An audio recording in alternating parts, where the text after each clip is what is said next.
Hey guys, welcome back to another video. So since today is almost the end of the week, it's time for another freight market update to see how the market has changed week over week, especially considering that last week we were looking at how the market changed during Thanksgiving week. So what is happening right now? Is there seasonality? Again, we're going to look at the net change in carrier authorities, volumes, rejections, diesel prices, and then we'll go into specifics for dry vans, reefers, and flatbeds on the spot market to see where the best areas are as of right now. Ready? Let's go!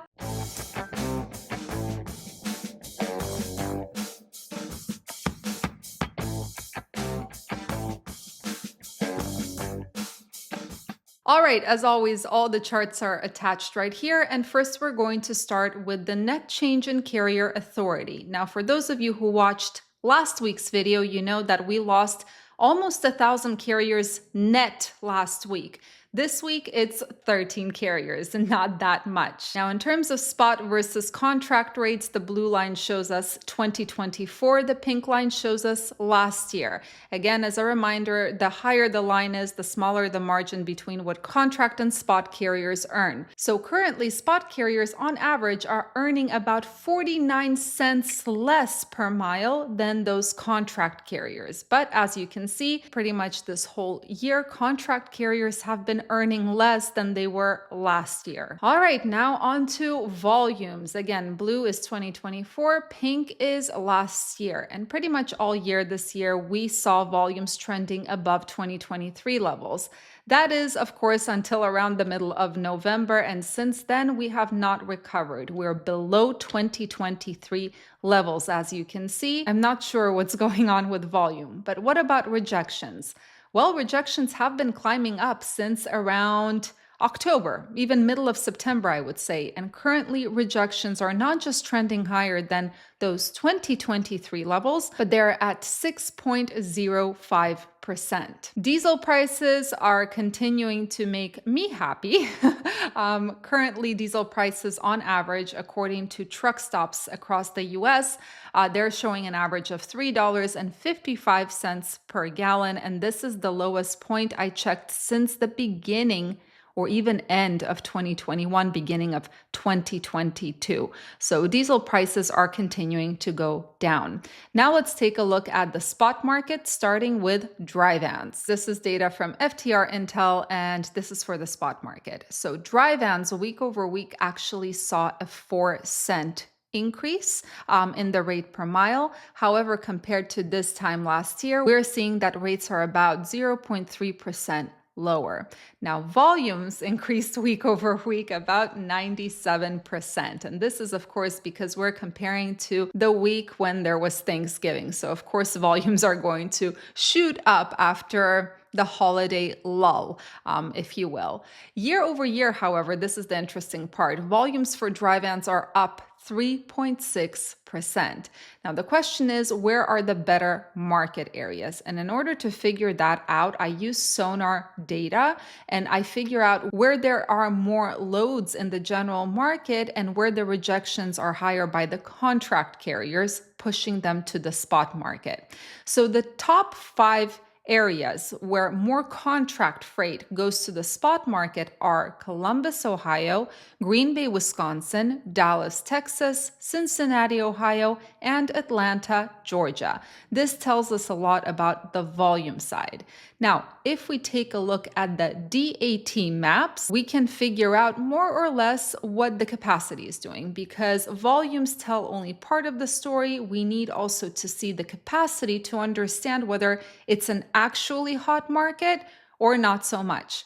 So Columbus, Green Bay, and Cincinnati by themselves are lukewarm markets, meaning there are slightly more loads than trucks. Dallas is a hot market. There are way more loads than there are trucks by itself, and Atlanta, Georgia by itself is a warm market. But now let's take a look. Columbus, Ohio, you can see right here, it's a lukewarm market, but the surrounding areas, by the way, the bluer it is, the more trucks there are compared to loads, you can see that there's not really a chance that someone is going to be doing too much deadhead there. So It's an interesting market. Cincinnati, Ohio is very similar to Columbus, Ohio. I would say maybe even a little bit more iffy in terms of deadheading trucks. Green Bay, Wisconsin is a lukewarm market, not much surrounding it. Yeah, it's lukewarm pretty much all around. In terms of Atlanta, Georgia, if you take a look, it's a warm market, but there are areas which are surrounded by overcapacity. And something you have to know is Georgia is going to be affected by those carriers that end up, especially in Jacksonville, Florida, who are going to be deadheading to Savannah. Carriers from Savannah might be deadheading to Atlanta to get their next load. Dallas, Texas by itself is, depending on where you're looking, it's either a hot or a warm market. Houston is also hot. So probably not as many trucks deadheading. So yeah, there is some potential for dry vans here. All right, now on to reefers on the spot market. So week over week, reefers saw a 7-cent increase in the rate per mile on the spot market. Year over year rates are 10% higher than they were this time last year, which is why a lot of people are starting to say, a lot of experts, that they are seeing some more normal seasonality.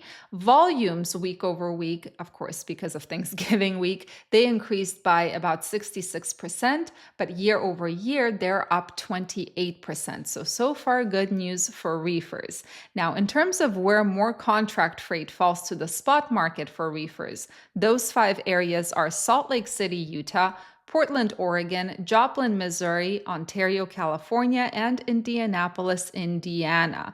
And you can see the breakdown here. Salt Lake City is a hot market.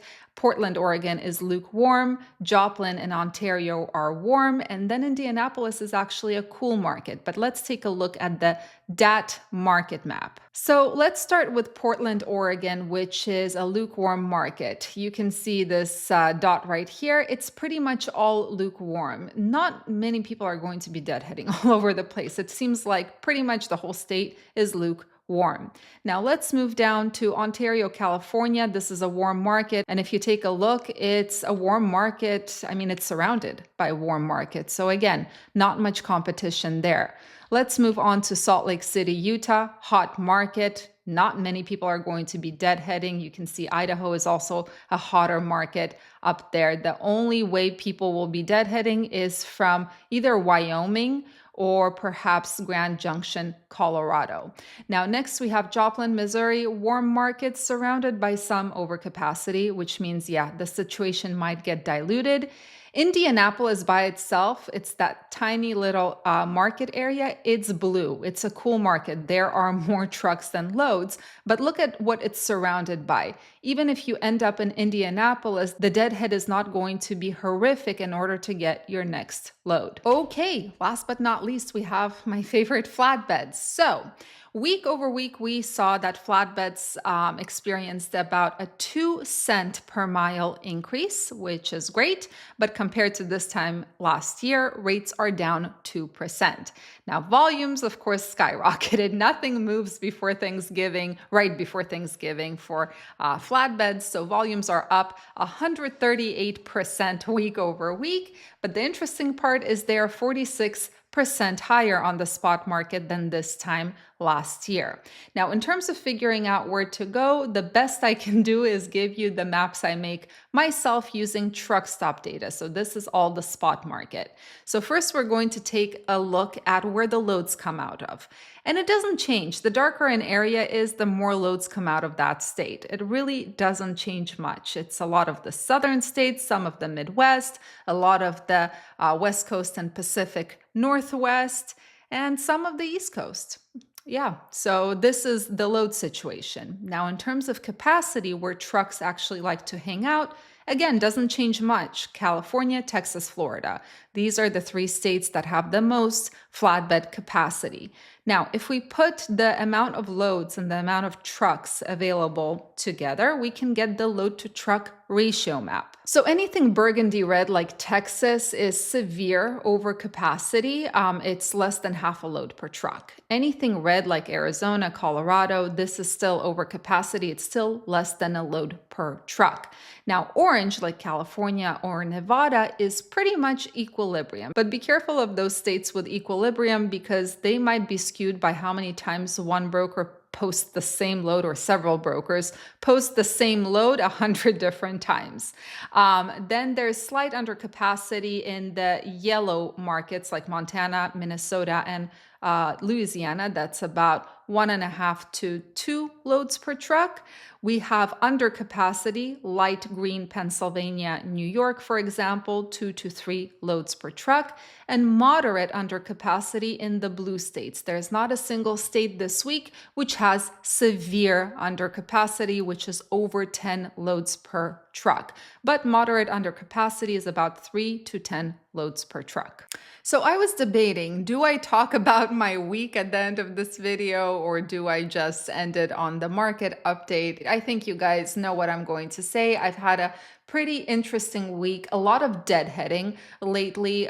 We deadhead constantly out of Arizona into Southern California to pick up our next load that covers all the deadhead and pays incredible. I did have some good experiences this week. Again, I had the broker who, without me asking, she just said, oh, my customer increased rates for these loads, so I'm increasing yours, even though we booked it the day before.